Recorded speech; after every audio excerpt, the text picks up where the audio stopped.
those who rule this world, there seems to be a perception there are certain things that are non-negotiable. That we just won't accept any resistance. And one of those non-negotiable things is apparently vaccines. Everybody has to get them. No one can question them.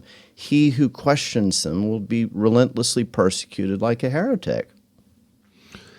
Is there, you've made the case for that. I believe every word that you have said. I think the last 5 years stands as testimony to the truth of what you said.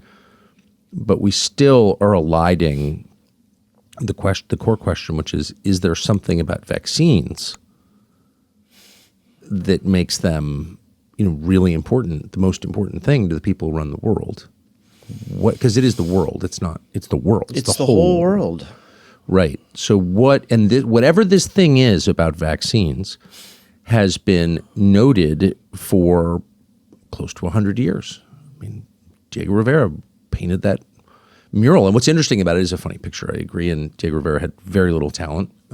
By the way, I think the Christ child is a self-portrait. I'm sure that it is, and he's a ludicrous figure and, got more acclaim than he deserves. But he was, if nothing else, sort of an indicator of what the people in charge thought.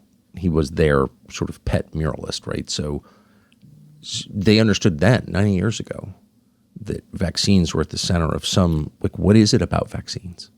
Is it the piercing of the skin, the blood? I mean, is it a kind of ritual? I mean, clearly it is, but is there something inherent about the vaccines? I think that the entire edifice of our everything that pertains to public health policy, which includes the ability to invoke a public health emergency, right, to quarantine people, to put them under house arrest, in effect, under house arrest. I mean, I remember I went to this march in Washington, D.C. in January of 2020 opposing the vaccine mandates, and I wasn't allowed to enter a restaurant in D.C. I couldn't stay in a hotel in D.C. I had to stay in Virginia. So it's a way, I think, this is just one way of looking at it. If you refuse to get injected, I mean, it's kind of the ultimate. I mean, people could say, well, if you come to work, you have to wear a uniform. Or, I mean, there are these different sort of restrictions on personal freedom and personal space that we sort of accept as just sort of part of a reasonable set of expectations to participate in institutional life. But getting injected, and you don't know what's in the injection, you don't really know anything about it. I mean, when you go to get your vaccine or your child vaccinated, the package insert isn't presented to you. There is no informed consent. I mean, it's just the pediatrician says you got to get this for your kid to attend school. So here we go. You've free will contemplation of the reality of it's just not even in it. You just agree. So I think it's the ultimate form of obedience. I mean, what could be? I mean, consider that if there's a vaccine mandate, we can lock you up. We can shuffle you off to some shitty hotel in Sydney for 2 weeks. We could prevent you from playing in the tournament. So it's the ultimate method of control. So it's not, I guess, so you're answering the question, I think, by saying it almost doesn't matter what's in the vaccines or not. It's not inherent to the chemical formulation of the product.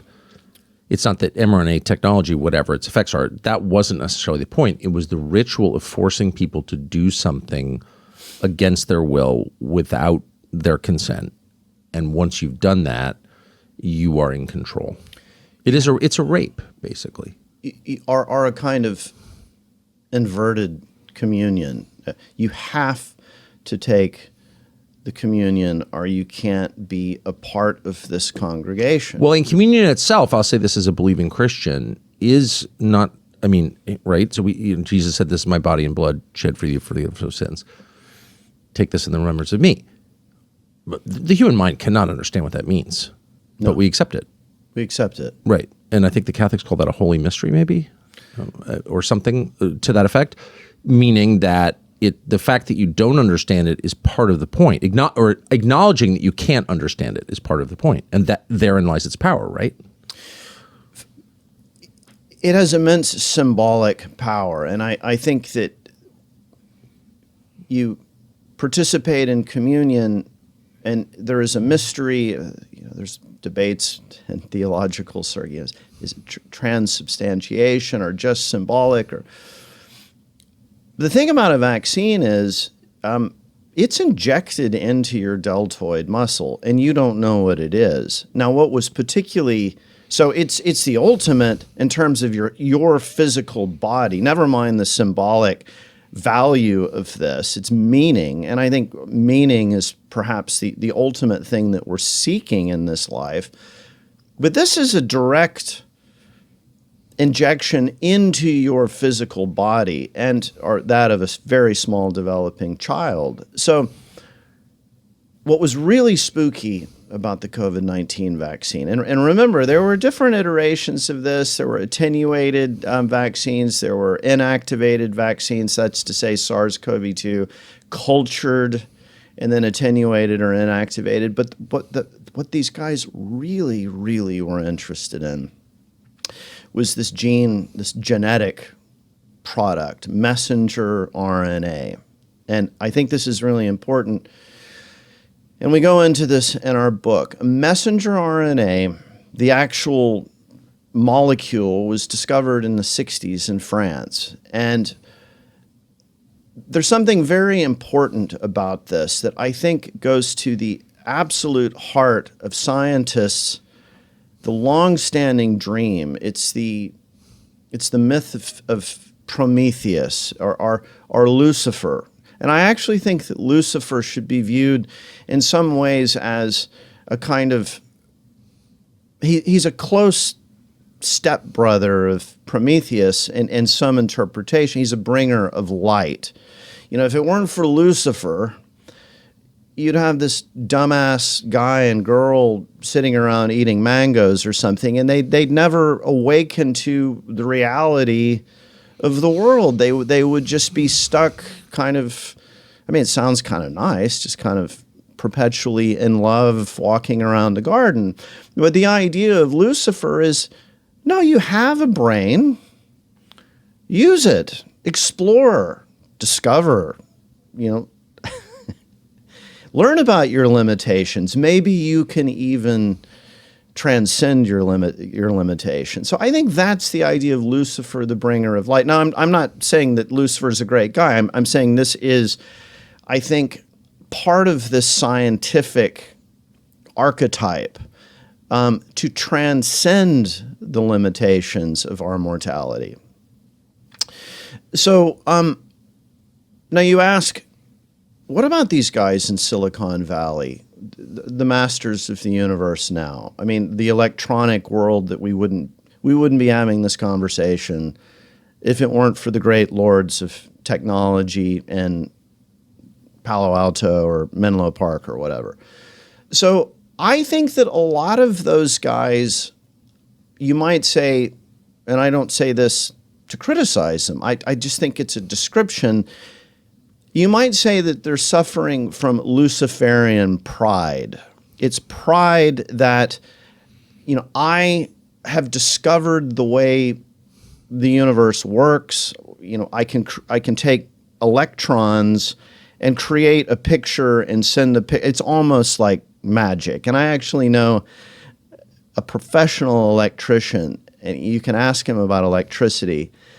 And I'll ask him a complex question, and he'll say, well, I would characterize that as, that's a FM frequency. I was like, well, what do you mean FM?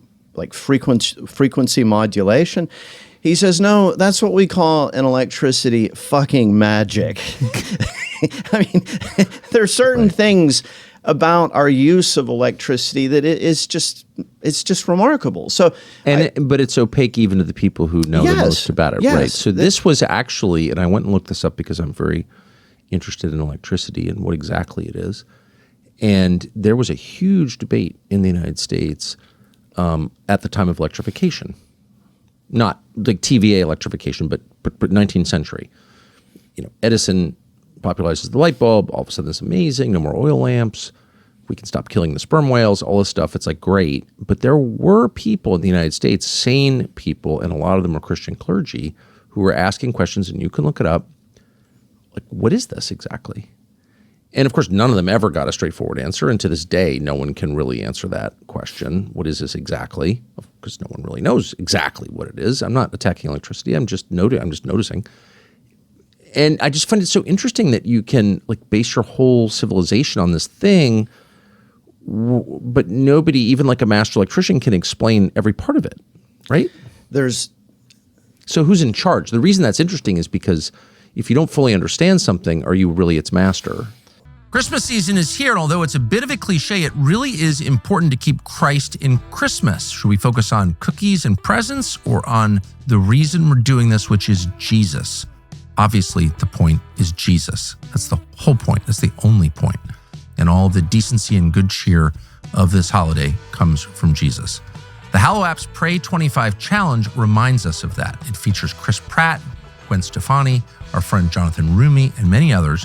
This 25-day challenge guides you through Advent and helps you keep your focus on the true reason for the season, Jesus. Experience the nativity story where Jesus brought peace and calm to a world in chaos. And that's exactly what we need right now is peace and calm and still. And Jesus is the only one who brings it, period. Hallow is thousands of prayers and meditations and music to help you connect with God all through Christmas and after, including several Christmas original songs and albums. There's a whole world on Hallow. It's like unbelievable. It's changed our family's life. Check it out. You will not regret it. Get 3 months for free at hallow.com/Tucker. Experience greater peace and stillness this Christmas.